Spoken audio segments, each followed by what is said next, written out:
Hello, good evening. Thank you very much for joining us. We're just going to give it a few minutes for the rest of our guests to join, but thank you very much for giving up your evening. I'm going to say a few hellos to the people in the room. Hi, Aidan, Bruce, Claire, Fran, Grant. Thank you very much for joining us. Rachel, Sarah, Thomas. Thank you so much. So we're just going to give it 30 seconds more for people to arrive, and then we'll get going.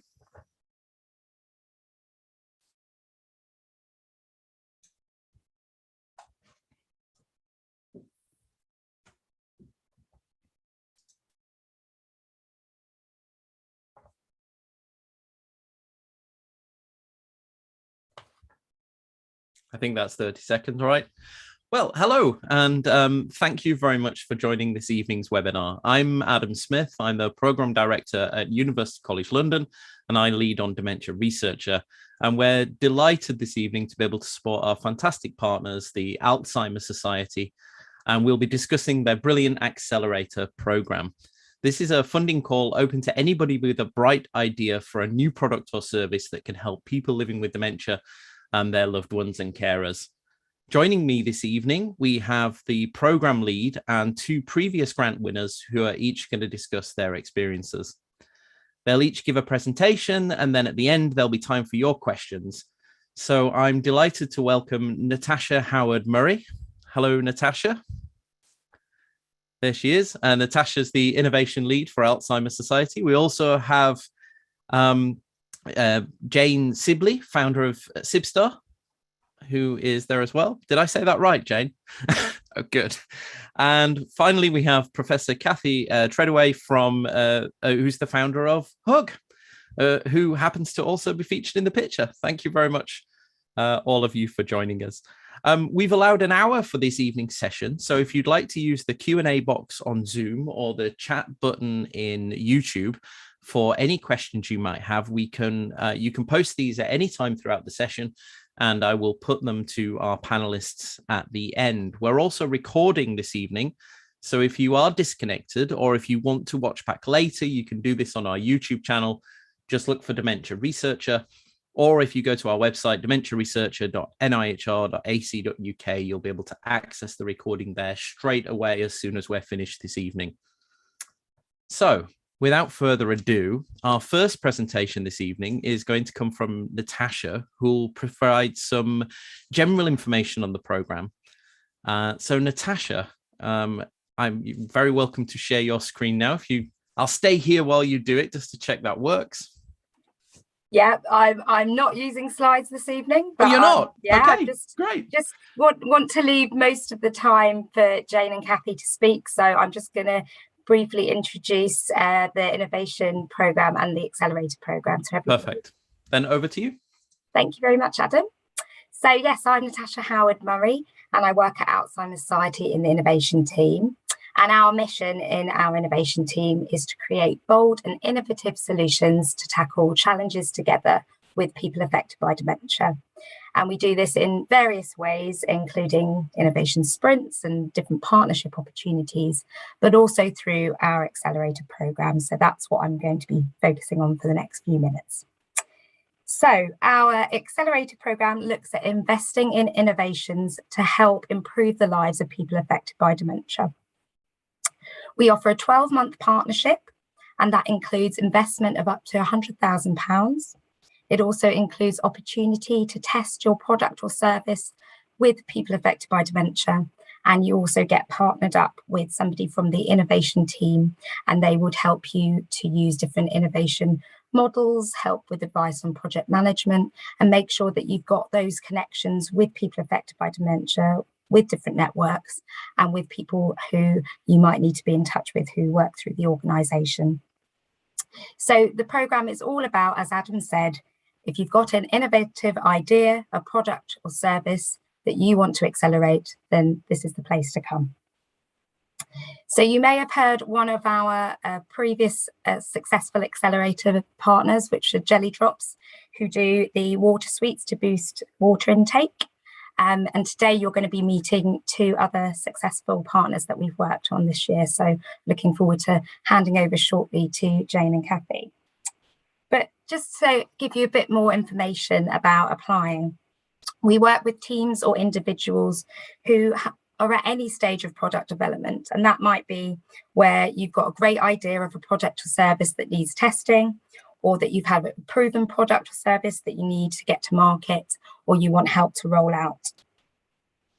We're now in our 3rd round of the Accelerator Programme. And this year we've got applications open until 12 midday on Friday, the 29th of October. Everything you need to know to apply is on our website, which is www.alzheimers.org.uk/accelerator. And there you'll find all the information on how to apply, along with a comprehensive list of frequently asked questions to hopefully help you answer any questions you need help with. You'll also find on there our application form and budget plan and project plan that will also need to be filled in, as well as we ask that people record a 2-minute video as part of the application. Now, what we're really looking for is originality of a product or service, along with thinking about the impact that this might have on people affected by dementia and the needs of people affected by dementia. We want products and services to be desirable, to be feasible, and of course to be scalable and financially sustainable as well. And in terms of the judging process, again, most of these answers should be in our FAQs, but we, the innovation team, along with the judging panel and people with lived experience, will review all of the applications, and this will then go into a shortlist, which will be inviting people to come and speak in front of a panel. And on that panel, we'll have particular industry experts and people with lived experience to decide who goes through to the Accelerator Programme.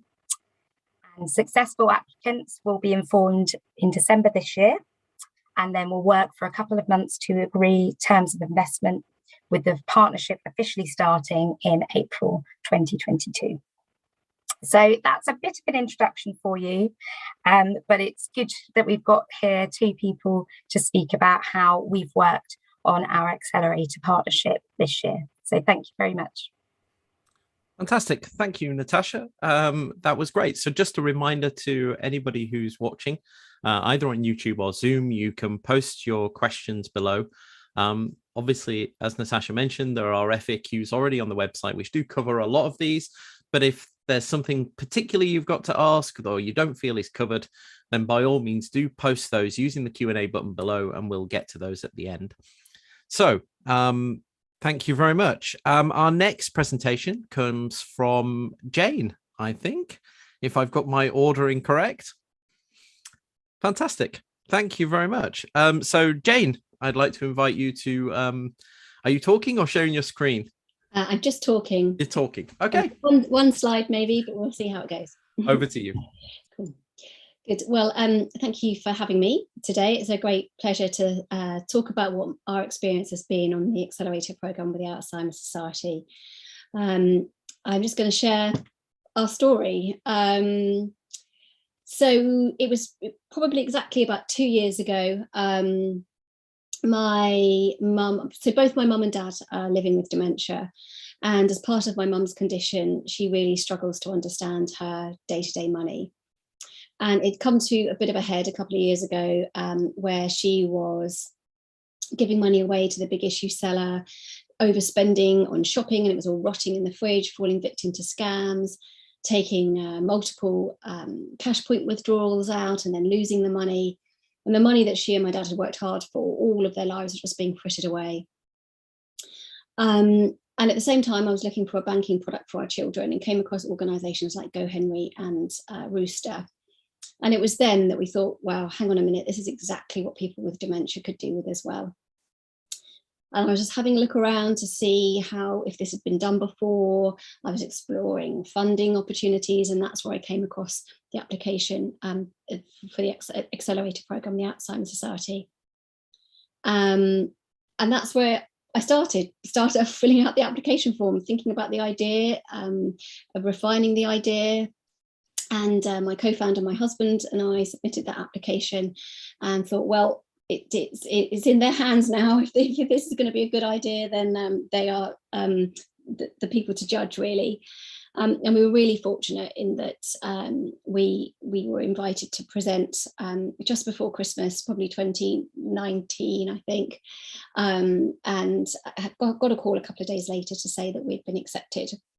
So that was a brilliant moment. You know, it was a real turning point. It was a point at which, okay, my goodness, this idea that we've just had and written up onto this application form, it could really be something. And someone, an organisation as prestigious as the Alzheimer Society, saying, yeah, okay, Jane, then I think this is a goer. So what followed that was a bit of a turbulent year because of COVID, and the Accelerator was put on pause for a while, and then we started a few months later. But the team at the Alzheimer Society were brilliant through that whole time, and they supported us with doing as much as we possibly could within the confines of the COVID situation. So we really worked together on co-creating this product with people living with dementia. And as a result, we have got a product which, in fact, I will share my screen now. Can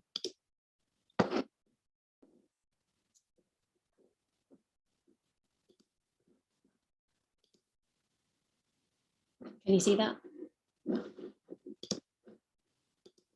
You can't see that. No. We can now. Can you? Perfect. Okay, can you see all the bits around it as well though? No, you can just see the picture. Okay, so we went through quite a deep research phase with the charity. We did desk research and we did workshops with people living with dementia and their carers. And we covered everything from what were the challenges that people faced when dealing with their day-to-day finances and managing their money, what sort of brand messaging that would they like to see, what sort of functionality would they like to see in the product, testing our own ideas for functionality, coming up with new ideas that we could include, and all that. Out of that came the idea that we are hopefully launching with in the next couple of weeks, if everything goes according to plan. So we have a product where it is a debit card that is preloaded with money from an existing bank account, and that is given to the person living with dementia. And then the management of that money is controlled or managed through an app on the phone, and a carer can have that app. And at the moment, we imagine that carer to be a son or daughter, and within that app, you can set all sorts of ways to that money how and where that money can be used. So ATM withdrawals can be switched on or off, for example, online, phone, high street, contactless. This is a dummy, by the way, and I just spotted a spelling mistake. So ignore that. You can also set how much money is spent each month and each week. You can automatically freeze or unfreeze the card immediately within the app. You can show the PIN within the app. So basically what we're trying to do is provide a product which enables people living with dementia to remain independent. Because the minute we took away my mum's financial independence, her world shrank. You know, her world became a four walls, because she could no longer go and walk to the corner shop and buy that pint of milk and chat to John walking the dog on the way, or buy a drink in the pub, which she and Dad had done every Thursday night all their lives. And what we're trying to do, and what we will do, is enable that independence and give people the choice to live the life the way that they choose. What we're not is another carer card. We are not about giving the carer authority to spend on the person with dementia's behalf. We're all about empowering the person living with dementia, saying you can remain financially independent, you choose the way you want to live, and what you spend your money on is important, and we want to continue enabling that for as long as possible. So yeah, that's our story. The research that we've done with the Alzheimer Society has been invaluable. The support in terms of project management has been amazing. The marketing support, so marketing our product through all of the Alzheimer Society channels has been incredibly impactful. And obviously, it goes without saying, the ability to have the Alzheimer Society name against your product is absolutely invaluable, and it's opened so many doors. People sit up and listen when you say, hang on a minute, I've got this idea and I've got the biggest dementia charity in the UK supporting us. And that's really important, particularly if you're like me and you knew absolutely nothing about banking and finance before you set up a project like this or business like this. So the credit that brings is invaluable. And yeah, it's been great, and I can't wait to launch in a couple of weeks. Thank you, Jane. I have a question. I can't wait until the FAQs at the end. Just so I'm interested, just how formulated was your idea when you put this forward, or is this something that's developed over time? It's developed over time. So we literally wrote up the idea as part of the application. That was our first stage idea. And then it evolved over the course of the 2 years and through doing the research with the people living with dementia and their carers. That's fantastic. So you were literally brainstorming as you were putting it down on paper. Yeah. So that's great. I think that what that demonstrates is you don't have to have something that's literally ready-made to go to market. If you've just got a great idea, the support and finance there absolutely helps you progress that. It doesn't have to be something that's finalized. Yeah, absolutely. And as I said, I don't come from a banking or finance background, so I guess it was a bit of a punt that the Alzheimer Society took on me. No, it's great. You just had a great idea. Yeah, exactly. I hope so. That looks wonderful. Thank you so much, Jane. And I'd like to invite the last of our speakers now to Cathy, who's Professor Cathy Treadway. If you'd like to tell us all about Hoc. Hug, yes. We're Hug by Laugh, and I'm one of a team of 3 of us who have set up the business Hug by Laugh. And to give you a little bit of background, Hug has been developed from academic research that has been ongoing really, well, it probably goes back about 10 years. But just to give you a little bit of an idea about what Hug is, you can see Hug is a soft, cuddly, playful object. And the idea is it's designed for people with advanced dementia, people who are at the later stage in the dementia journey.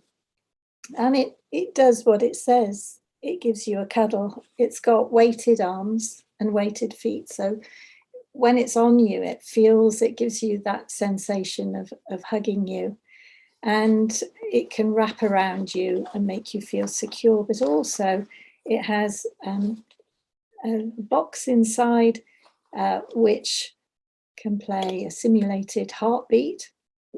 I don't know if you can hear that. And it also can be programmed with a person's favorite music.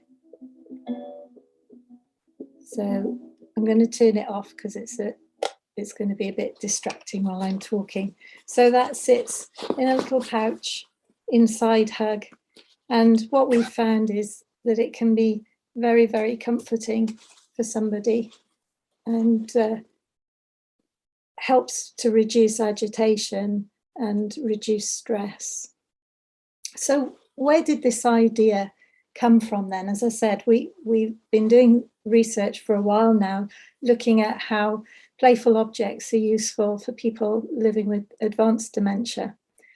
And we had some funding from the Arts and Humanities Research Council back in 2015 to do a 3-year study.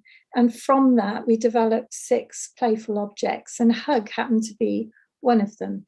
You may see behind me on the wall, there's a photograph there of the very first person that we made Hug for. It was made specifically for that lady She was on end-of-life care and not thought to be likely to live very much longer. And her carer had said, all she really needs is a hug.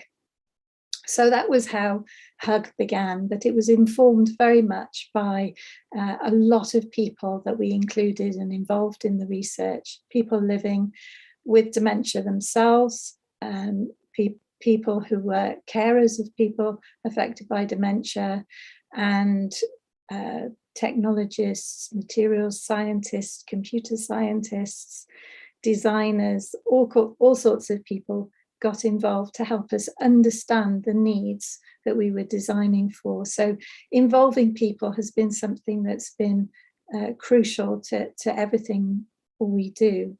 We got to the end of that project, and having seen what an amazing effect Hug had on the lady that we designed it for, we were awarded some more funding, research funding by the Welsh Government to do a much bigger study in a hospital context and also in a care home.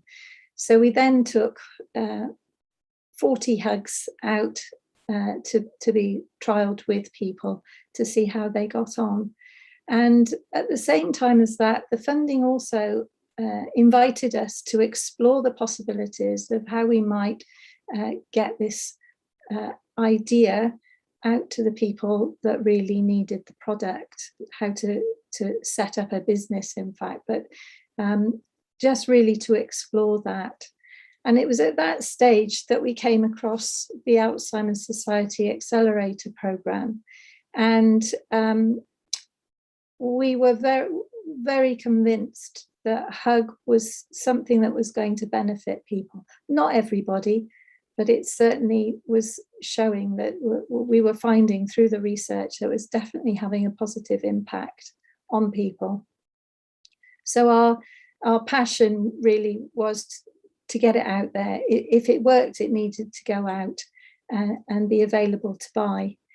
And so the Alzheimer's Accelerator Programme seemed like the perfect route to try and develop a business, develop the idea of Hug into a commercially available product. And so we put in an application, and as Jane mentioned, we applied and were interviewed via a panel in the December of 2019. Seems such a long time ago now.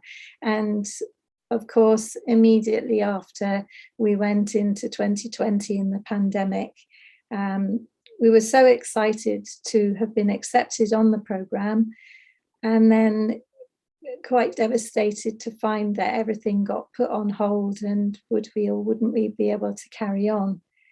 At the same time, we were carrying out research in the NHS. So through the pandemic, it was a particularly difficult time for us.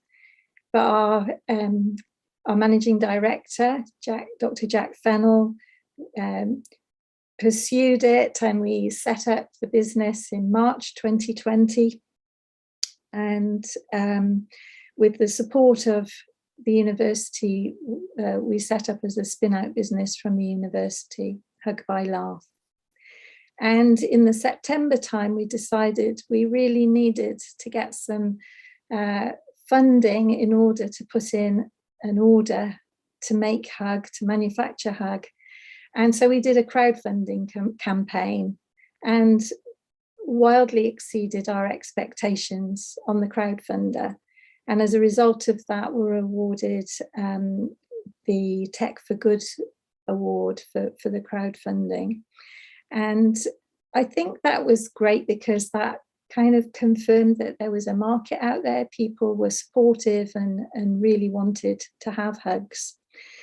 And shortly after that, the Alzheimer's Accelerator came back online, and we were given the most amazing buddy in Natasha Howard, who has been our rock throughout this last year, helping us to get to the stage where we are now, which is that Hug will be launched next Tuesday, the 19th of October, and will be available to buy. It's available to buy from our website, which is hug.world, and from the Alzheimer's Society online store. So it's been a tremendous journey, and we are incredibly grateful to the Alzheimer's Society, because it really wouldn't have happened without their amazing help. And their help has been sort of through two different routes, really. One is through their internal links. So we've had such a lot of help, and we're really grateful to John Wingrave, who's helped us a lot to understand the market, the online selling, and Hug will be available through that. We've also talked and worked with the training people at Alzheimer's Society, so that there will be specific training available that will incorporate Hug, training for carers in care homes, and anyone that needs training regarding playful objects in care. We've also been involved with using Alzheimer's Society volunteers, and their social media and comms have been fantastic, helping us to get Hug out there. And probably the most important people that we've worked with through Alzheimer's Society have been the Dementia Voices group, the people who are living with dementia, who've been fantastic and helped us to understand aspects that perhaps we wouldn't have considered in terms of the packaging, the leaflets that we're using, as well as more general comments about the product. So we've really benefited greatly from those internal links through Alzheimer's Society. And we've also benefited through their external links as well. We've had great help with our electronics manufacturing, with compliance and all the complicated aspects of that, and for the fulfillment aspects of online selling.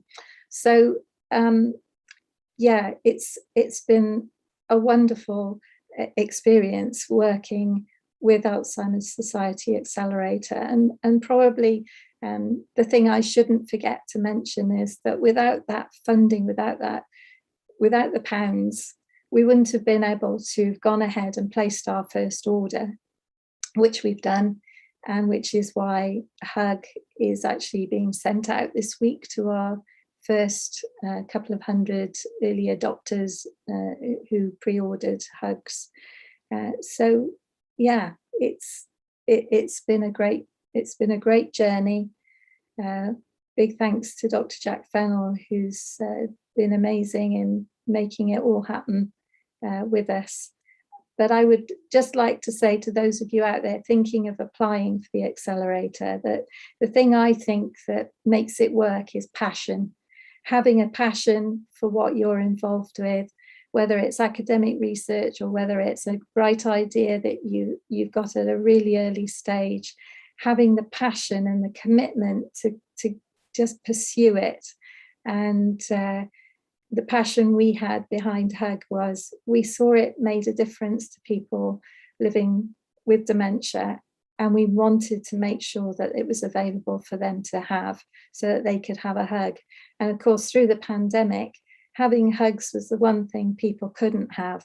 So it made it even more important that we should be able to get Hugs out there. So well done, Alzheimer's Society, for helping us to do that. And good luck to you all that are thinking of taking your ideas forward through the Accelerator Programme, because it's just great. Thank you, Cathy. That was wonderful. What a great story. I guess it's just a shame that people didn't have them last year as well. But But hey, they're ready. Absolutely. It sounds like Alzheimer's Society were a bit like your dragon in Dragon's Den, that they, with the different support that they could provide all in one package. Yeah.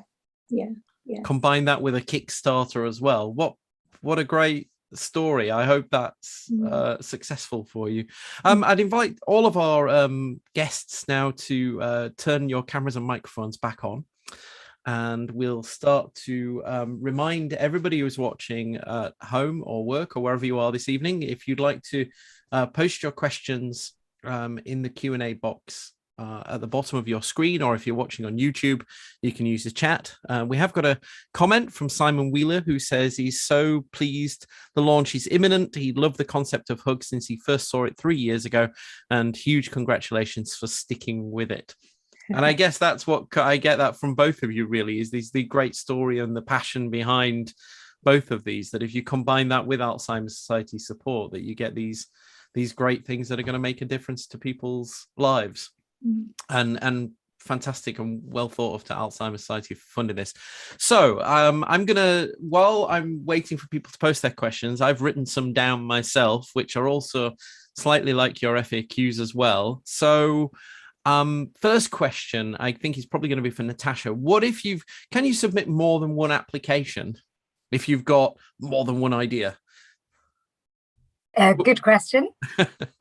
We recommend that people focus on one idea. You probably have a lot of ideas, and we're happy to discuss them with you and kind of try and help you work out which one you want to put forward. But it makes sense to put all your focus onto one if you can.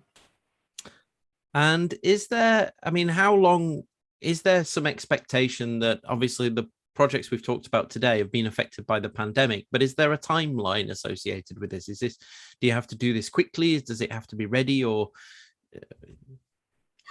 so yeah, the partnerships for 12 months, so the Accelerator Programme partnerships for 12 months, so that will start from April 2022 to beyond that, and then as you sort of get to the end of the agreement, you discuss what next steps might be, if there are certain bits you want to extend or talk about any sort of ad hoc working together, depending on where the product or service is. Then yeah, we can have those conversations, but it's all dependent, I guess, on what stage your product or service is at and how we can help you with your idea.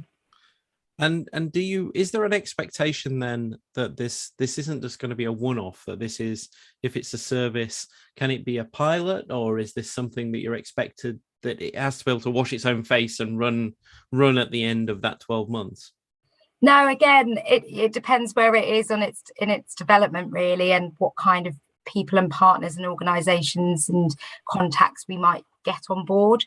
A success can look like anything from starting with an idea and getting to a stage where people find it, interesting and want to adopt it and want to work on it, to being a slightly more developed idea and helping it roll out and get to market. So yeah, again, it just depends where you're at, your understanding, which stage you're at, but we're open to hearing any kinds of ideas at different stages.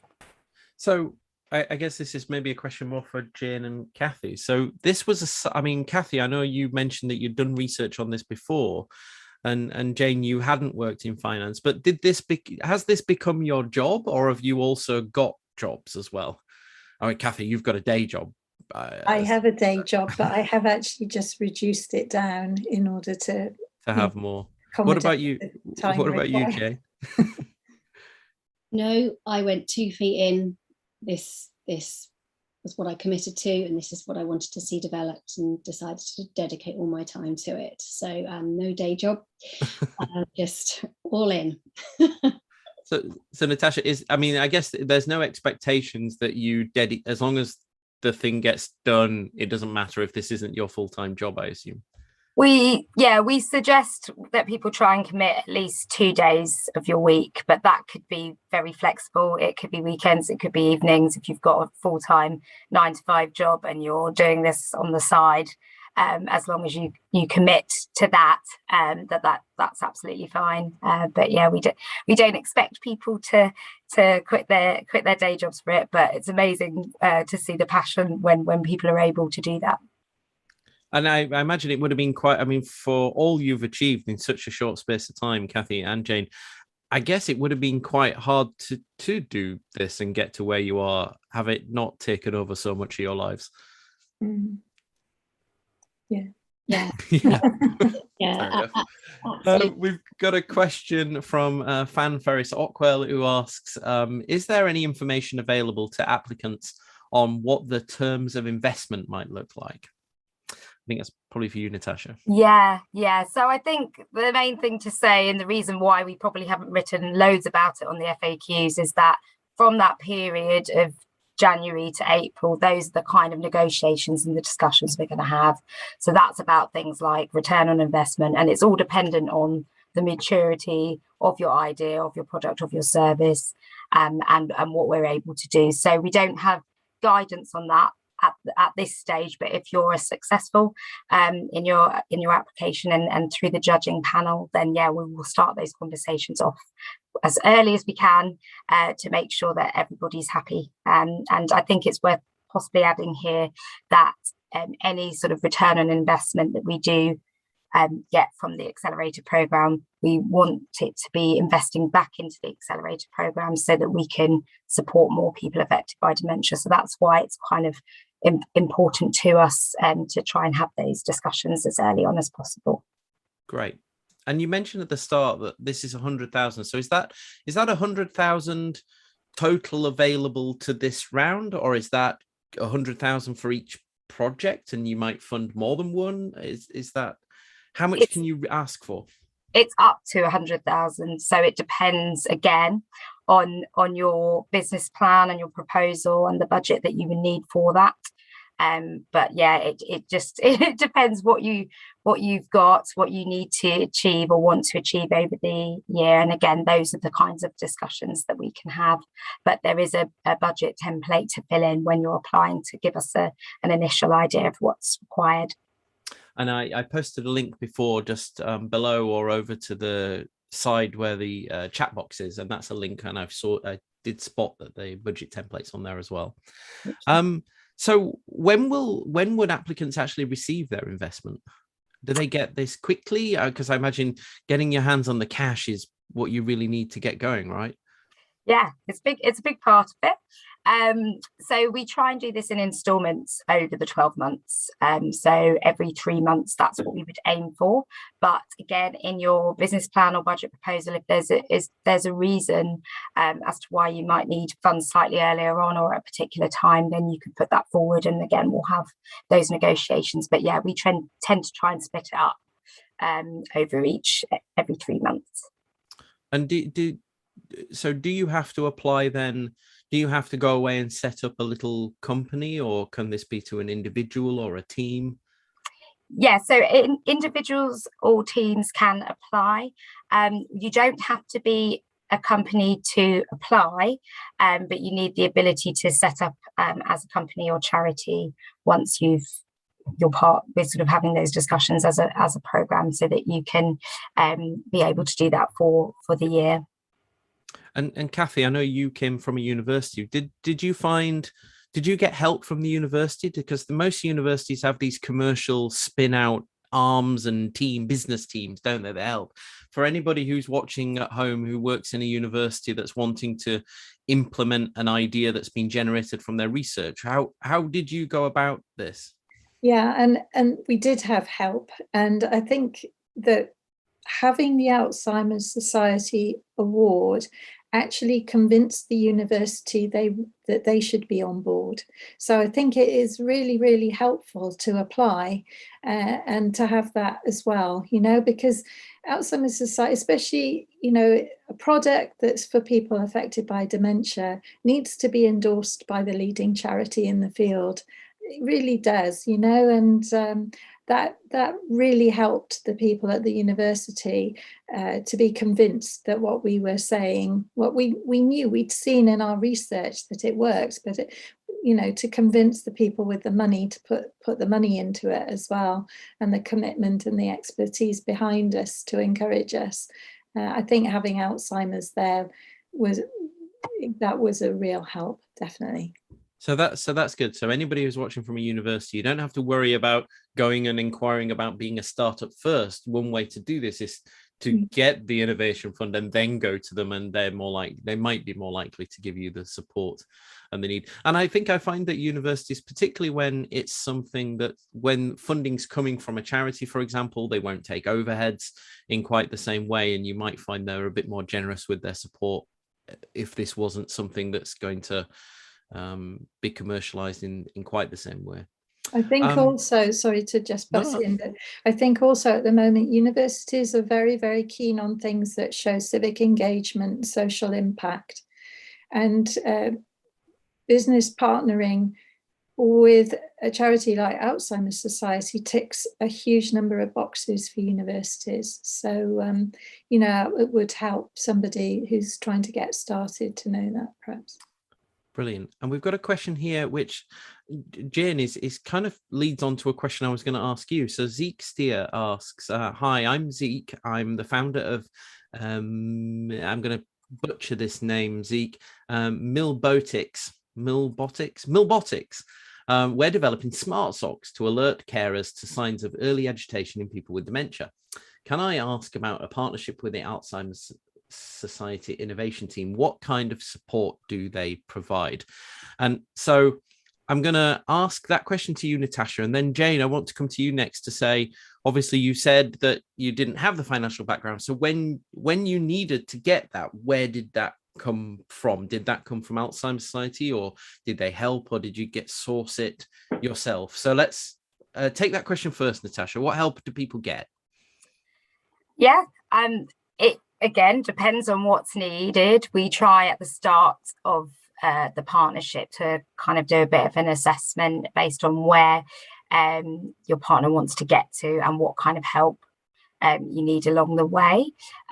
So it can vary really from anything, as Cathy was talking about before, whether it's getting networks to people affected by dementia. I know Jane used that too, whether it's marketing and communications, whether it's putting people in touch with online, other organisations or companies who may benefit each other. So it really varies. And I think the kind of what support looks like is we met monthly to have a sort of product meeting every month where we go through the progress from last month, anything that was any concerns or anything that was outstanding, and we just kept in touch, and we still do every month quite a lot, and obviously in between as well, any ad hoc support. Now that we're coming up to the launch for Hug, we're speaking and emailing a lot more than we may have done in the earlier stages. So I guess we're there for whatever way you need, and it could be us giving the advice and support, or us connecting you up to the appropriate people or networks. Perfect. So if somebody came to you with an idea and you kind of said, hey, wouldn't it be great if we had a bit of evidence to support why this works, you might connect them with, say, a researcher who works with Alzheimer's Society. Or if it was social media, they could talk to somebody who works in social media at the Alzheimer's Society rather than somebody, or could be somebody external who you consult with. Yes, absolutely. And I think also our internal resources, we've got an evaluation team, anything like that where people might need advice. We can bring them in and make those connections. Great. Well, do put us on your list if we can ever help. We're happy to. And Jane, how did that work for you in a practical way? Taking your, this skeleton idea to become this service that it has is amazing. How did that work for you? Okay, so one of the first things we did was a round of research. So we did some desk research, working with the evaluation team at the Alzheimer's Society. We did a piece of quant, and then we did a piece of qual. So the evaluation team helped set up that survey, help us craft those questions, make sure that it was rigorous and robust from a research point of view. They then distributed that questionnaire and collated the results and pulled together an evaluation, which then led into a round of qual, where we took our findings further and workshopped with people with dementia and their carers over Zoom. This was during COVID. So all of the recruitment was handled by the Alzheimer's Society with me as well, actually.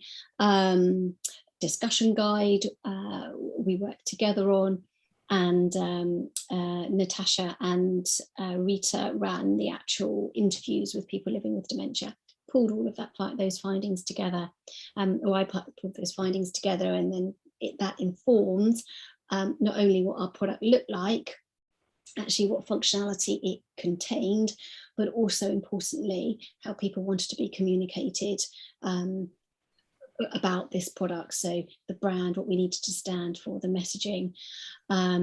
So by the end of that process, we had a pretty good idea of what the product needed to look like and how we needed to communicate it. Running alongside that, I was developing relationships and building out my network in sort of banking and finance. And through that network, we were introduced to a lady called Emily, who has been amazing. Has worked with us pro bono in helping.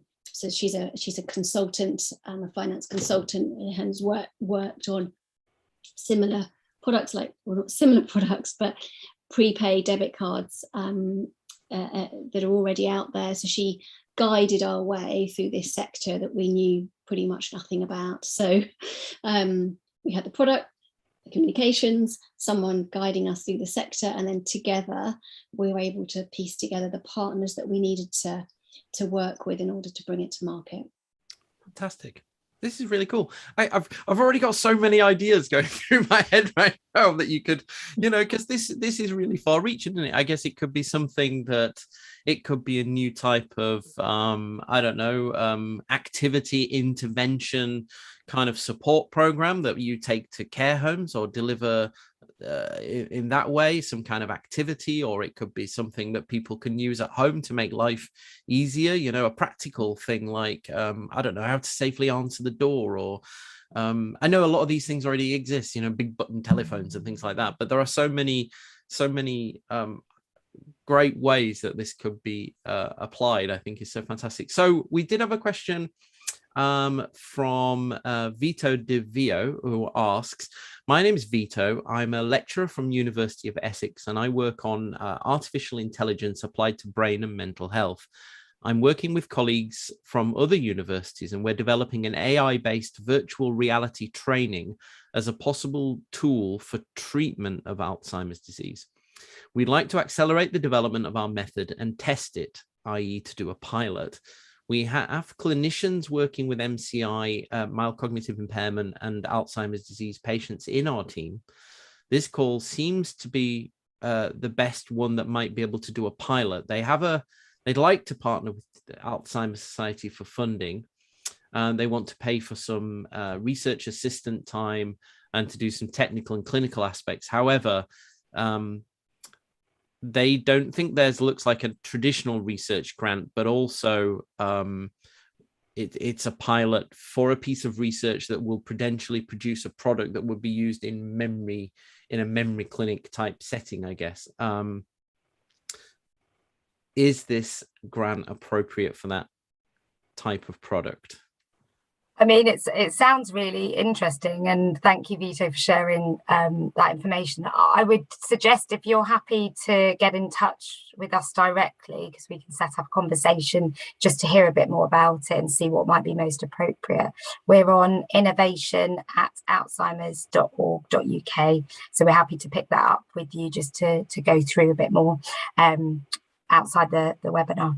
It sounds like it could be, because equally Alzheimer's Society do fund pilot grant schemes, as do the NIHR through the Health Technology Assessment Programme. I know Alzheimer's Research UK also funds some of these pilot schemes as well. So if it doesn't work out, do look around. Don't let the idea go away. But I guess that one of the great things about this scheme as well is the application process isn't massively arduous, is it? It's quite simple. It's simple, certainly compared to a research grant application, that's for sure. I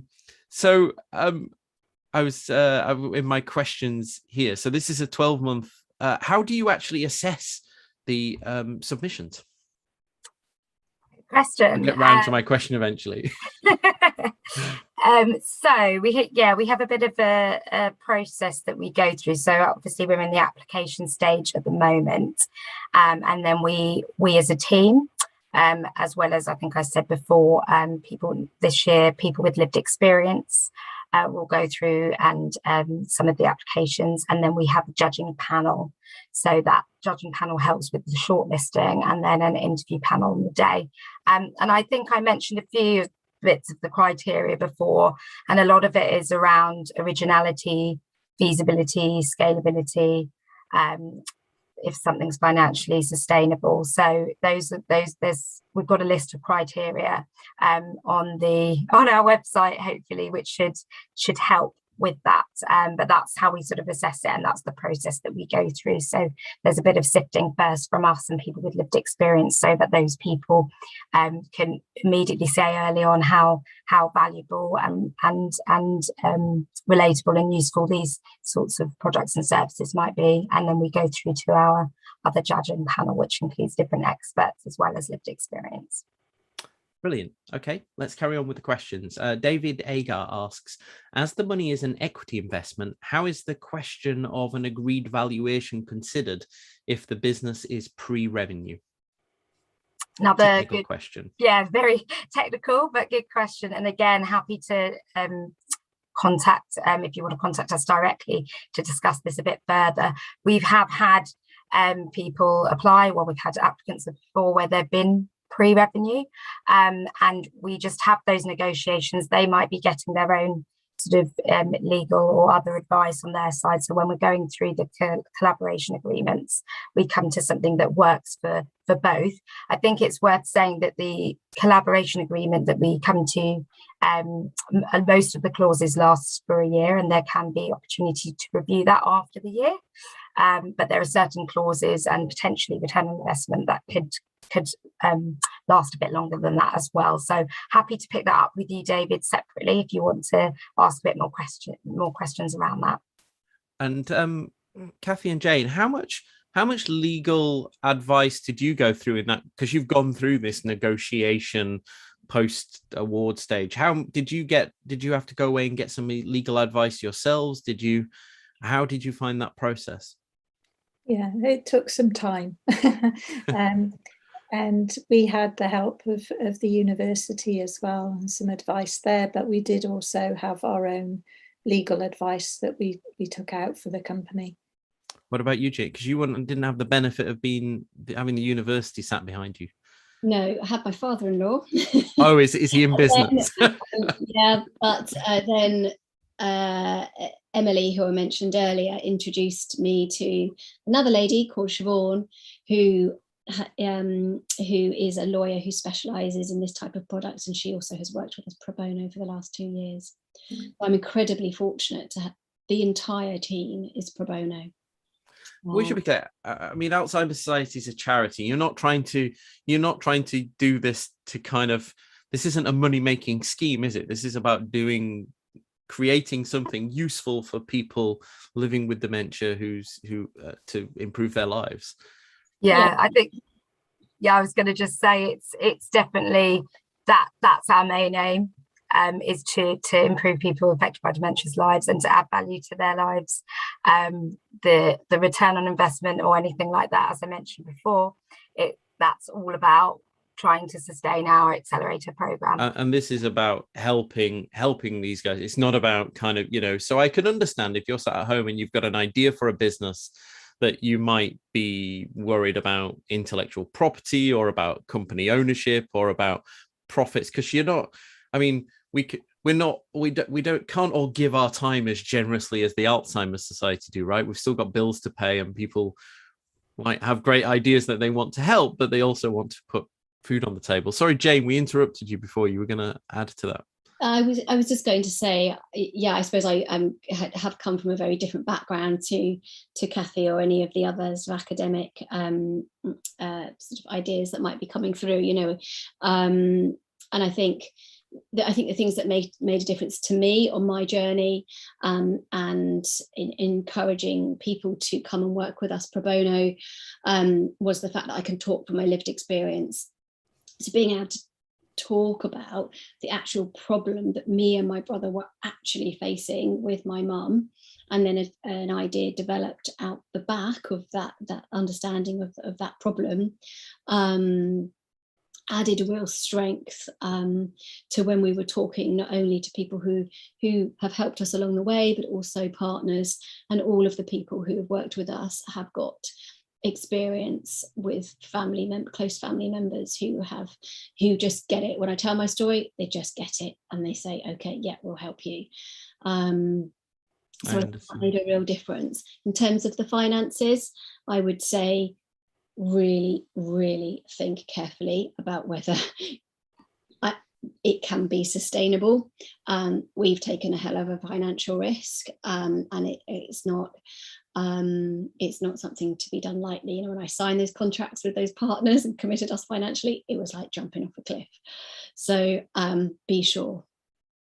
And the idea, the SIPSTAR idea, I could do that because I felt I absolutely believe in the idea 100%, and I feel like it's meeting an unmet need, and that I think gave me the confidence to go, okay, well, let's just go for it.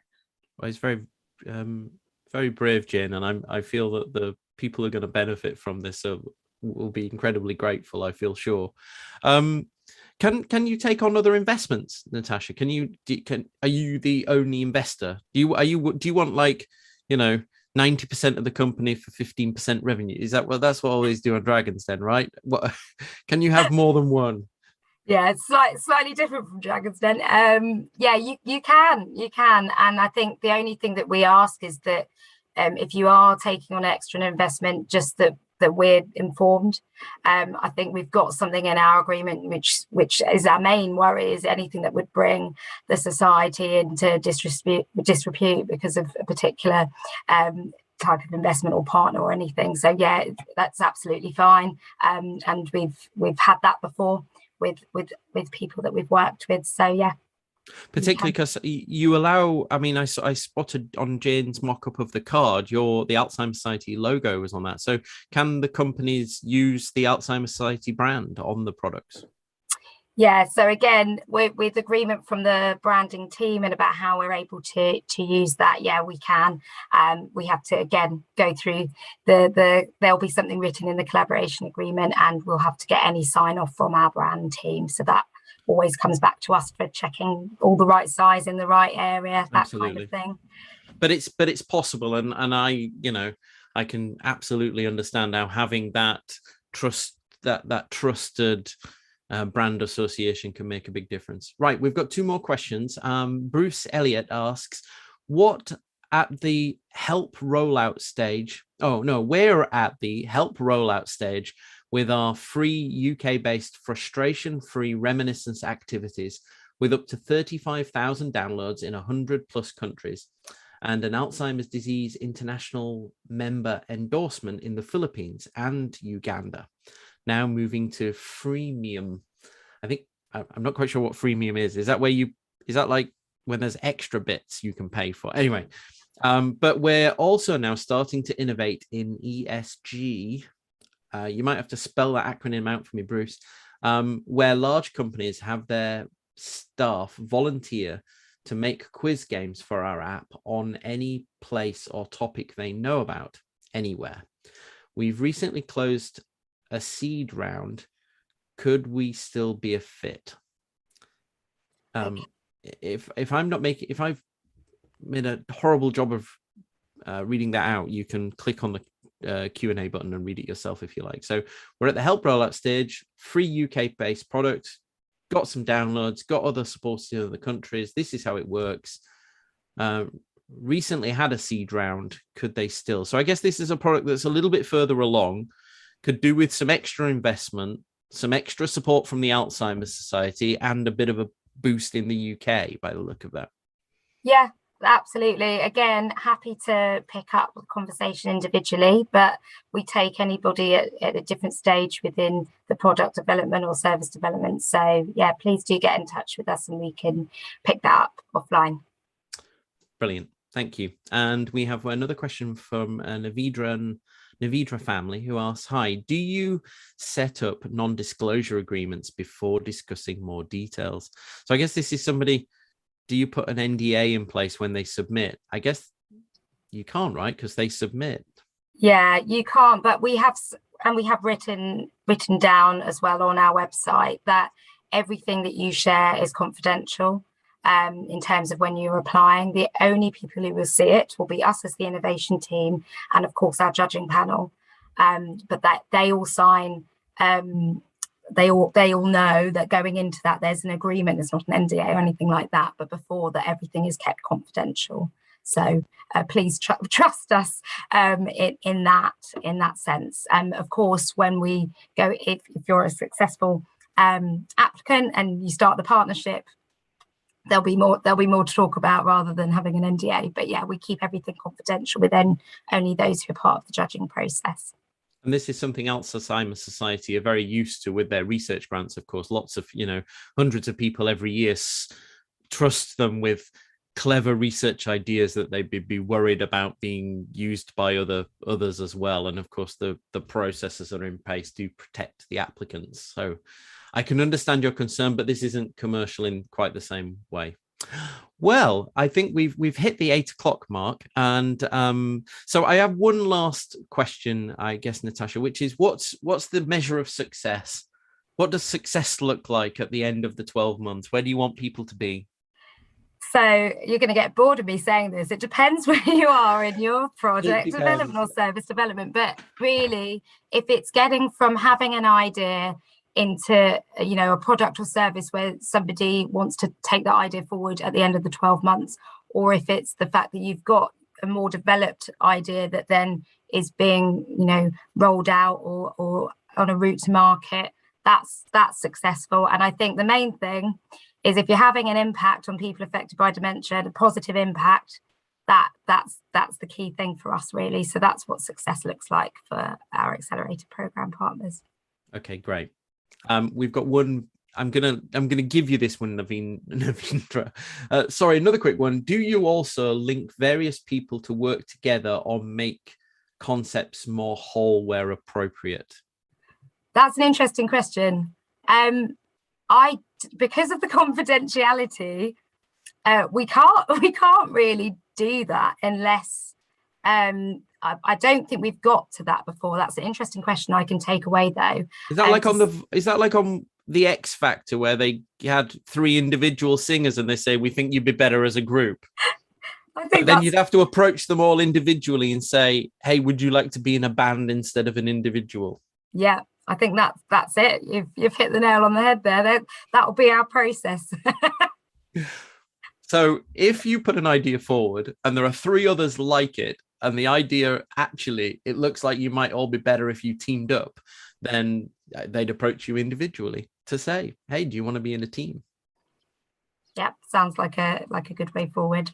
Super. Well, thank you very much, everybody, for joining us, and to Cathy and Jane and Natasha for very kindly joining us this evening and agreeing to share. What a fantastic program this is, and an amazing opportunity to have that kind of idea that you've had kicking around in the back of your head every day, or in Jane's situation, this impact that you've seen on your family to create something that would really make a difference. And these are 2 inspirational stories, I think, from a research product that we all know as researchers, how frustrating is it to test something, know it works, and then the only output to be in some academic journal, but to be able to make that into something that's going to actually be used is amazing. And then for Jane to see a problem, identify a problem, come up with a solution, and not even be in the industry to having this amazing new business is truly inspirational. So I hope everybody listening this evening and watching has been inspired. Just a reminder, the deadline for this call is the 29th of October. Natasha's offered numerous times throughout this to answer questions. So please do email them if you have questions. There are links below, but it's innovationhub.alzheimers.org.uk has more information, and of course on alzheimers.org.uk website. And we've got a link to this video and other things on our website as well at dementiaresearch.nihr.ac.uk.